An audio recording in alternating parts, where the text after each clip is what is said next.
Okay guys, we are back at it with the new Kill Team Tomb World set. We have already given you two videos, one which is basically the overview of the entire set, how it was to build and put together and stuff. Then we've also given you the Death Watch Kill Team Space Marines, how to paint those. In today's video, I'm going to be tackling the Tomb World walls themselves, showing you guys how to get them on the table very quick using 90% dry brushing and a few extra sneaky techniques to get them done very fast and looking, I think, fairly nice. So you'll be able to get the rest of this set painted up. And then obviously, if my theory is correct, then we're going to be getting 3 more of these box sets for this season, all with Tomb World scenery. Having a quick and easy way to paint them up is going to be very, very important. Now, before I get into the video, I'm just going to say the same usual bits and pieces, which is if you do enjoy my content and you want to help support the channel, please do make sure you're giving the video likes, asking questions if you have any in the comments, and make sure you're subscribed. Those 3 things cost you nothing except 2 seconds of your time, but they make a huge difference to us. If you want to help support the channel even further, there's links to things like Patreon and channel membership down below. You get access to a bunch of benefits like a private Discord server, access to an extra video every single week. This week's one is actually going to be the new sarcophagus from the Kill Team set. We're going to be doing that as an exclusive video for you guys. And then there's also a bunch of events and stuff we hold over there, painting competitions, monthly showcases, and the like. So if that sounds like something you'd be interested in, please do check those out below. Okay, without further ado, let's dive in and get this wall painted up. Okay, I'm going to start this video off by just informing you guys that I'm a little bit under the weather. Maybe you can hear it in my voice already, but if I end up kind of stuttering or coughing over myself, I do very much apologize. I'll try and cut it out as much as possible, but it's probably going to happen. So with the scenery piece, I decided to focus on the wall section that had all the inert Necron pods in. I think it's so cool. It's so Borg from Star Trek. It's just, I've always loved it. And it's so cool to actually see it physically in like scenery. So I was very excited to get it painted. The first thing I focused on was I got it sprayed a nice black paint. Made sure I got a nice solid coat of that because black will actually be one of the primary colors of the wall. All those deep recesses will be black. So if you don't get a solid coat and you end up with kind of gray in the corners and stuff, it's going to kind of be bad. So please do make sure you get a solid coat. After that, I worked up all of the, I don't know how to describe it. It's like modern day kind of building material was plastered over the Necron stuff. And then obviously over the millennia, that stuff has cracked and broken off. So there's almost like a layer of like nice fancy plaster work over it. So I decided to go for a nice kind of creamy white color for that. So I stippled on more gassed bone and then I stippled on Ushabti bone. And then I'm going in with a light dry brush of white scar to catch all of those edges and make all of those pieces pop. It's only 3 stages. It only takes like seconds to do on each piece of scenery. So don't worry about that. When you have finished dry brushing all those pieces, obviously we will have overshot a fair bit with our dry brushing. And we'll need to tidy that up because like I said, we're going to be focusing on black being kind of the main color for Necrons.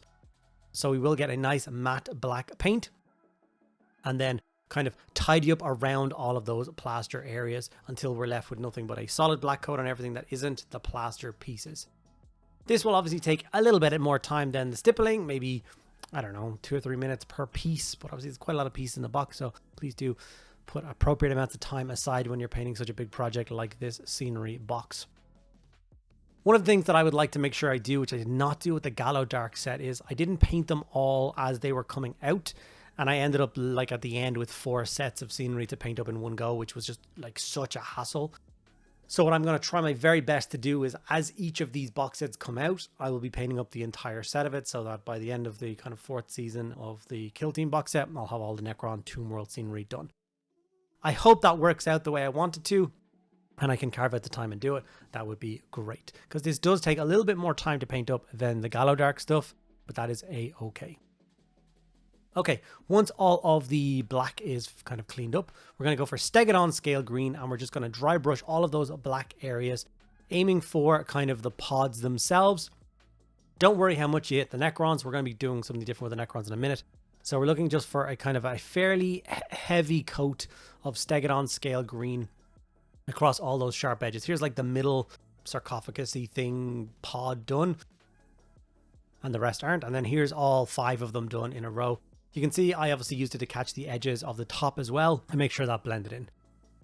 After that, we went for Sotek Green, and we went for basically the same step again, just a little bit lighter. We want to leave some of the darker bits behind, and some of the sharper areas are going to get that Sotek Green.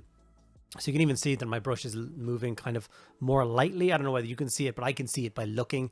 Like the brush strokes with the first one were a lot heavier than these brush strokes. And all we're trying to do is add that kind of, that layering system for Necrons. It's funny how like, when you think of Necrons, you think green, but their architecture is not green. It's like, it's almost like a bluey black. And then obviously all of the glowing lights and energy and stuff is green going around it. So I think this is a very quick and easy way of kind of doing that. Like if you want to paint a monolith, you could copy this step and it would be really good. White scar was then used. Once again, the same steps again, but as you can see, my brush strokes have changed again, even lighter, and I'm kind of going a little bit more directional, a little bit more down, and really just aiming for those very sharp points and corners across these Necron bits, which once again is adding a lot of depth to a very simple color, and I think it looks really, really good, really, really clean. Okay, after we've gotten those kind of blue-black walls in place, it's time to start working on those actual Necrons in the wall. And very simply, all we're going to do is dry brush them lead belcher, which may seem kind of crazy, but you can actually be kind of precise with dry brushing. And because we've got such a little amount of paint on the brush as we apply it, it's not going to overshoot too much. And if it does overshoot a little bit, it's okay, because the last dry brush on the walls was white. And this is silver, which are fairly similar when you're looking at such small quantities of it. So it doesn't really matter all that much. So I was able to get these 5 Necrons dry brushed in about 10 seconds. And you can't really see that I overshot around it at all. At least I don't think so anyway. From here, we're going to go into Iron Breaker and do exactly the same step, just a little bit lighter, catching those kind of more middle bits, center bit of each Necron guy. Once again, just add a little bit more kind of pop to these models and not have them blend into the wall quite as much as they already were. And as you can see, this is real-time footage of how quickly it took me to dry brush those. What was that, 10 seconds? And this is the kind of speed that I like to get scenery done at, because we've got so much to do and I don't have a lot of time to do scenery. So I prefer kind of dedicating the majority of my painting time to miniatures. So I love finding as fast as possible ways to paint it. So anyway. We went for Warpstone Glow for all of the kind of energy, beacons, jewels, blinking lights, whatever things that you see on the scenery that you think would have the green Necron energy glow coming from, then of course this is the time to step in and do it. So I went for all of the globes, and then I actually decided to go a little step further. I thought all those little kind of, at first I thought they were bolts that were attaching all of those bits together. But then I realized Necrons don't really use bolts. You've never seen them do that. So I reckon that these were supposed to be blinking lights.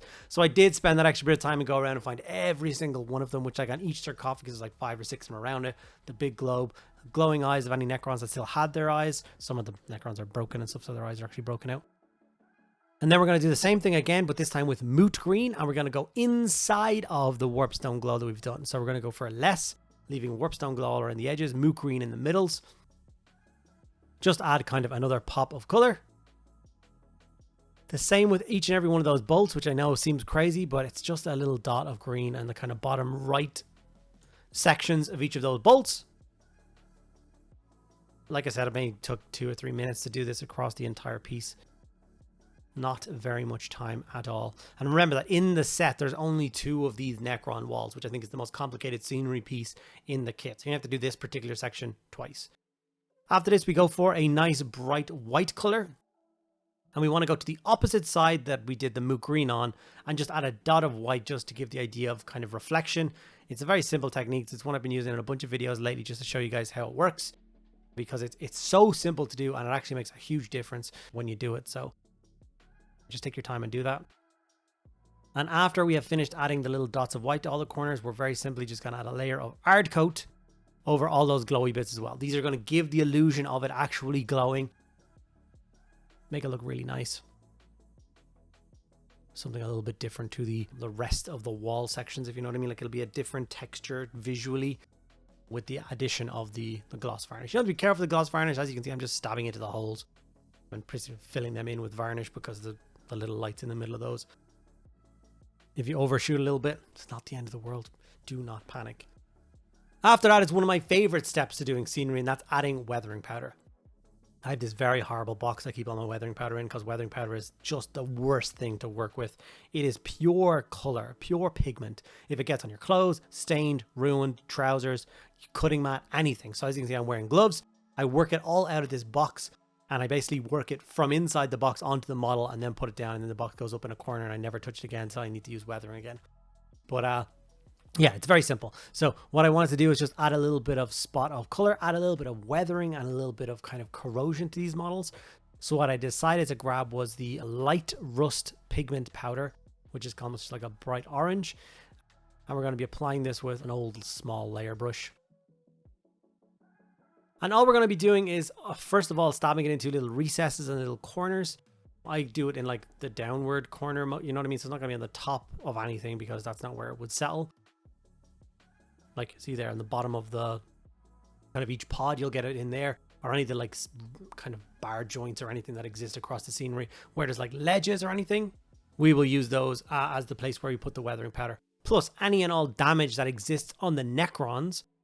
So as you can see, if you guys got a smashed face or a ripped shoulder or a bolt or a wound or whatever, we're going to feed it in there. So as you can see, I've put quite a lot of it across this thing, but that is okay because next thing we're going to do, and the last step we are going to do for this particular scenery piece, is we're now going to take a can of Mediocre varnish, spray varnish, and spray it across this piece. Now be very careful with Mediocre varnish. Don't need to put a lot on it. You need to make sure the can is kept in a warm place. You need to spray in a warm place. I know it sounds weird. You can't go out into the cold or the wet. You can't leave your can in the shed or else it'll all cloud up and ruin the piece. So be very careful. But once I have applied all of the powder, I've knocked off the excess. Like I said, I'll go away and spray it with this Mediocre varnish, which will take away a lot of the orange, will dull it all down, will give us that really nice Necron Tomb World sheen. All the edges are edge highlighted. There's some weathering in the recesses. The Necron stand out, the lights stand out, the kind of marbly bit stands out. I think it looks really cool for the amount of effort that we put into this scenery piece, which is not a lot. I think we got a really, really nice result.